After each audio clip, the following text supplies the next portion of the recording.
दोस्तों आज मैं एक बना बनाया माजून आपकी खिदमत में पेश करूंगा। जिनको प्रॉब्लम है, मनी पतली हो गई है पानी की तरह, रुकावट बिल्कुल भी नहीं है, टाइमिंग की प्रॉब्लम है, मर्दाना कमज़ोरी आ गई है, तो चाहते हैं हकीम जी कोई ऐसा माजून बताएं जिसको हम लाकर घर पे ही इस्तेमाल करें और हमारी मर्दाना ताकत बढ़ जाए, स्पर्म भी गाढ़ा हो जाए, सीमन भी गाढ़ा हो जाए, रुकावट पैदा हो, मर्दाना ताकत स्ट्रोंग बने और जो है बीवी से हम एक नहीं कई बार मुलाकात कर चुके हैं और हमें अंदर थकावट भी कमज़ोरी भी ना हो और हमें स्ट्रोंग मिलें और स्ट्रोंग बनाएं, मुकम्मल स्टैंडिंग तनाव भी लाए और टाइमिंग को बढ़ाए, मर्दाना ताकत को स्ट्रोंग करे। तो आज मैं ऐसी ही माजून आपको बतलाऊंगा जिसके इस्तेमाल से दोस्तों ये आपकी मर्दाना ताकत को बढ़ाएगा, स्ट्रोंग करेगा, टाइमिंग को रुकावट को पैदा करेगा और आपके जो समस्या है, सेक्सुअल प्रॉब्लम है, वीकनेस है, इनको ख़त्म करेगा।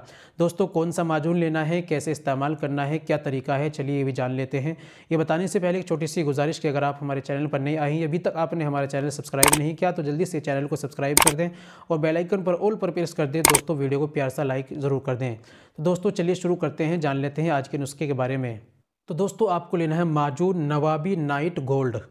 माजून नवाबी नाइट गोल्ड किसी भी आयुर्वेदिक दुकान से आप पंसारी के यहाँ से ला सकते हैं या ऑनलाइन परचेस कर सकते हैं, मंगा सकते हैं आपको।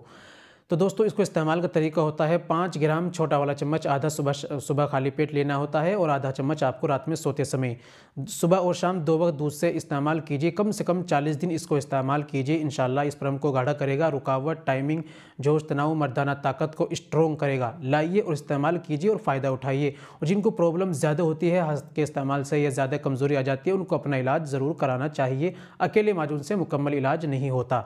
उम्मीद करता हूं दोस्तों वीडियो अच्छी लगी होगी। वीडियो को लाइक कीजिए, शेयर कीजिए। मिलते हैं अगली वीडियो में, नेक्स्ट वीडियो में एक और नए नुस्खे के साथ। तब तक अपना और अपनी सेहत का ख्याल रखें।